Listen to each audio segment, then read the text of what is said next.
खलीलुर रहमान कमर हमारी इंडस्ट्री, हमारे पाकिस्तान का एक बहुत बड़ा नाम है। ये तो करीबी, बहुत ही करीबी नाम है अब्बू के, जिन्होंने हर वक्त हमारे साथ रहे हैं, हमें कॉल पे रहे हैं, हमारे साथ हमें इंस्ट्रक्शन देते रहे हैं। इफ्तिखार ठाकुर अंकल, उनका भी अब्बू ने मैसेज करके बोला था कि उनको, क्योंकि वो लोग हैं जिनको अब्बू ने खुद कहा कि उनको तो मैसेज करो, उनको बताओ कि मैं उनको देखना चाहता हूँ। सही वाली जिसमें कहते हैं याराना है अगर इस फील्ड में किसी के साथ, तो मशरूफ खान साहब के साथ। नूरुल हसन भाई, वो चूँकि अभी लास्ट जो प्रोजेक्ट चल रहा है इस वक्त, जो करंट प्रोजेक्ट है, उसमें भी इनके साथ थे। और मेरे लिए कल बहुत बड़ी, मैं उनको देख के बहुत ही जो है वो इमोशनल हो गया। बाकी ये कि जाने वाले तो उनकी तो यादें ही रह जाती हैं। मैं एक हफ्ते से साथ था उन्होंने। वीडियो पर आने से पहले हमारे चैनल को सब्सक्राइब कर दें, लाइक कर दें और बेल आइकन के बटन को दबाना मत भूलिएगा। नाज़रीन, लेजेंड सुपरस्टार खालिद भट्ट साहब के छोटे साहबजादे यावर भट्ट साहब भी मेरे साथ मौजूद हैं। इनसे भी जानेंगे कि कौन कौन से फ़नकार उनके आखिरी अयाम में आए या उनकी फौतगी पे आए और उन्होंने क्या कहा और इनका टाइम अपने वालिद साहब के साथ कैसा गुजरा। छोटा बेटा बड़ा लाडला होता है, बड़ा प्यारा होता है, तो इनसे भी कुछ जानेंगे। अस्सलाम वालेकुम जी। वालेकुम अस्सलाम। यावर भट्ट साहब, अल्लाह ताला आपको सब्र दे और आपके वालिद मोहतरम को जन्नतुल फिरदौस में जगह अता फरमाए। पाकिस्तान के लिए उन्होंने बहुत काम किया और दुनिया भर में उनके चाहने वाले हैं। तो कौन कौन से फ़नकार जो हैं वो अयादत के लिए पहले आए या उसके बाद अभी फोतगी पे आए? जैसे जैसे जिन भी अब्बू के कोलीग्स को काम में पता लगना शुरू हुआ कि वो इस वक्त हॉस्पिटलाइज हैं, तो सबसे कुछ तो ऐसे हैं प्यारे अब्बू के, बहुत ही करीबी, जिनको अब्बू ने खुद कहा कि उनको तो मैसेज करो, उनको बताओ कि मैं उनको देखना चाहता हूँ। जिनमें सबसे इम्पॉर्टेंट, सबसे जो फर्स्ट उस पर आते हैं वो सुहेल अहमद अंकल हैं। वो उनका बाकायदा अब्बू ने कहा था कि यार उनको एक मैसेज कर दो। खलीलुर रहमान कमर हमारी इंडस्ट्री, हमारे पाकिस्तान का एक बहुत बड़ा नाम। वो रात में स्पेशली आते थे। मेरी सिस्टर के साथ उनका कांटेक्ट था और मेरे साथ का कांटेक्ट था भाई के साथ, और वो हर तरह की इंस्ट्रक्शन दे के जाते थे।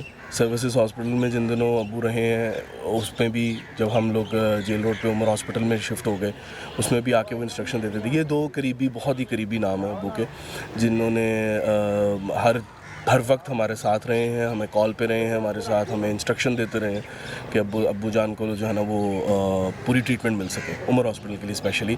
और ये फिर उसके बाद इफ्तिखार ठाकुर अंकल, उनका भी अब्बू ने मैसेज करके बोला था कि उनको, क्योंकि वो लोग हैं। इफ्तिखार ठाकुर अंकल के साथ हमारी जो एक एफिलिएशन है वो इस तरह है कि अब्बू के साथ अब्बू ने जब पहली बार हज किया तो इफ्तिखार ठाकुर अंकल उनको लेकर गए। जवाद वसीम अंकल वो आए थे मिलने के लिए। राशिद महमूद अंकल, रशीद अली अंकल तो वो खुद थोड़ा बीमार थे, इस वजह से नहीं आ सके। जावेद रिजवी अंकल आए थे। अशरफ खान साहब, हम बचपन से उनको, हमारे साथ अब्बू की जो दोस्ती सही वाली जिसमें कहते हैं याराना है अगर इस फील्ड में किसी के साथ, तो अशरफ खान साहब के साथ है। वो कराची में थे, वो फॉग की वजह से लेट हुए, लेकिन वो आए और आकर वो अब्बू को हॉस्पिटल में मिल के गए, क्योंकि ये वो लोग हैं जिनके साथ अब्बू ने सारी लाइफ इस इंडस्ट्री में, ड्रामा इंडस्ट्री में स्पेशली गुजारी है। दोस्ताना है। तो इन लोगों की चाहत थी अब्बू को कि ये लोग आए, मुझे और देखें। जूनियर अदाकार भी कोई जो नए अब तक उभरते अदाकार हैं? मैं उनको जूनियर तो नहीं कंसिडर कर सकता, वो भी हमारे सीनियर हैं। नहीं, आपके वालिद साहब के तो जूनियर थे ना। नूरुल हसन भाई, वो चूँकि अभी लास्ट जो प्रोजेक्ट चल रहा है इस वक्त, जो करंट प्रोजेक्ट है, उसमें भी इनके साथ थे। वो आकर 2-3 घंटे अब्बू को सब बता कर गए हैं कि कैसा रिस्पांस आ रहा है उस ड्रामे का। हॉस्पिटल में मिलकर गए हैं। और ये वो लोग हैं जो ज़्यादा अब्बू के साथ अटैच थे पुराने टाइम से, इस वजह से। काशिफ महमूद भाई वो होके गए हैं और उन्होंने ये हॉस्पिटल टाइम में भी आए। अगर हम कल के दिन की बात करें तो उसमें अब सैयद नूर अंकल वो स्पेशली आए कल। मुझे आना उनका बहुत अच्छा लगा, क्योंकि वो अब्बू की स्ट्रगल जो फिल्म इंडस्ट्री की, फिल्म टाइम की स्ट्रगल है, अब्बू ने स्टार्ट किया था 1970 में जी। 1970 के बाद, तो जो उनको फर्स्ट ब्रेक मिला उसमें, उसके बाद भी सैयद नूर अंकल उनके साथ थे। और मेरे लिए कल बहुत बड़ी, मैं उनको देख के बहुत ही जो है वो इमोशनल हो गया था, क्योंकि मैंने उनके वो टाइम देखा हुआ अब्बू के साथ, जब वो जवानी में उनके साथ उन्होंने वो काम किया। तो फील्ड के जितने भी लोग हैं जो अब्बू के करीबी हैं, वो सब आए कल, और उन्होंने सब ने आकर अफसोस किया, उन्होंने हमारे साथ ताज़ियत भी की इस बात की। बस बाकी ये है कि जाने वाले तो उनकी तो यादें ही रह जाती हैं। मैं एक हफ्ते से साथ था, उन्होंने परसों मेरी फ़्लाइट थी और उन्होंने एक रात पहले उन्होंने मुझे बुलाया अपने पास और उन्होंने मुझे प्यार किया।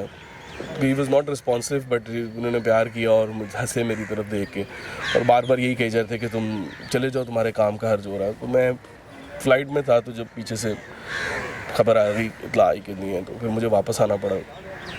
फ्लाइट में फिर कैसे वापस आए, मतलब वहाँ पहुँच के रास्ते में कितना मुश्किल? बहुत मुश्किल सिचुएशन थी मेरे लिए कि हालांकि 3 घंटे की फ़्लाइट है, बट जब मैं पहुंचा हूँ वहाँ पे और भाई का ही मैसेज आया है, भाई तो मुझे यही कह रहे थे कि we have to be strong. और मैं लेकिन फिर अगली फ़्लाइट लाहौर के लिए डायरेक्ट कोई नहीं थी, फिर मुझे टर्मिनल चेंज करना पड़ा। फिर मैंने फ़्लाइट चेंज की और मैं वहीं से अगली फ़्लाइट से 10 बजे पहले कराची पहुँचा। वहाँ से कराची से सुबह फिर एक फ़्लाइट थी, क्योंकि वो फॉग की वजह से आजकल कुछ वो फ़्लाइटों के स्केड्यूल ख़राब थे।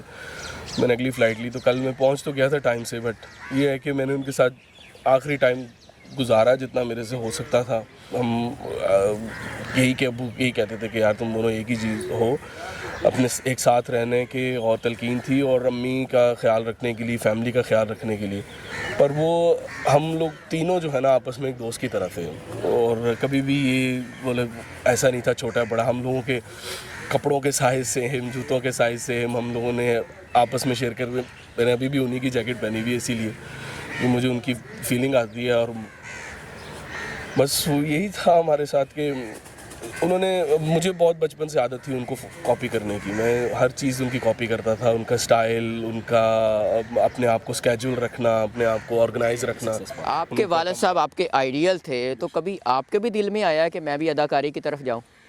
मुझे उन्होंने मेरी बचपन में, जैसे मैं बड़े शौक़ से कहता हूँ, बड़े फ़ख्र से कहता हूँ कि I am the certified child star of PTV. मेरे पास सर्टिफिकेट है पीटीवी की तरफ से कि मतलब मैट्रिक तक मैंने अब्बू के साथ ऐसे ही उंगली पकड़ के जैसे मैं चला जाता था और किसी न किसी ड्रामा में जो कोई भी चाइल्ड स्टार है वो मुझे करवाते होते थे। और मुझे इसका बहुत फ़ख्र है कि अब्बा के साथ जाना और उस पीटीवी में जाना, पीटीवी जैसी ऑर्गेनाइजेशन में। लास्ट जो मेरा और एक ही था, जिसे कह लें कि पक्की एज में कह लो या रेगुलर में, अब्बा का एक ड्रामा था A+ पे, लव लाइफ और लाहौर। उसमें उनकी जवानी का रोल करना था, तो उसके लिए वो मुझे लेकर गए और उन्होंने डायरेक्टर साहब उस्मान जुल्फ़कार हमारे जो डायरेक्टर हैं उनसे वो दिखाया और उन्होंने पास किया और अगले दिन शूट किए। 2-3 एपिसोड का काम था, और मुझे फ़ख्र है कि मैंने अगर ज़िंदगी में एक ही काम किया है तो वो ये कि मैंने अपने अब्बा की जवानी का रोल किया। तो आपने अदाकारी फिर क्यों छोड़ी? देखिए ऑनेस्टली स्पीकिंग, उनको देख के ना यही फील होता था कि इनको जो देखने का मज़ा है, जो इनको देखने का, वो शायद हम में से किसी ने को मुझे शौक़ था। लेकिन उन्होंने मुझे साफ एक बात की थी जो कि एक बहुत बड़ी आगे आने वालों के लिए भी होगी, कि ना मैं तुम्हें रोकूंगा और ना मैं तुम्हारी सिफारिश करूंगा। सबसे इम्पोर्टेंट, मुझे जो भी मिलता है, कोई भी आम बंदा, इवन आप भी सोचते होंगे कि यार इतने बड़े लेजेंड अदाकार का बेटा है तो कोई ना कोई तो उन्हें करेंगे। उन्होंने कहा मैंने तुम्हारी कभी सिफारिश नहीं करनी किसी के आगे और ना मैंने तुम्हें रोकना है, तुम खुद चले जाओ, कर लो किसी तरह, तो मोस्ट वेलकम।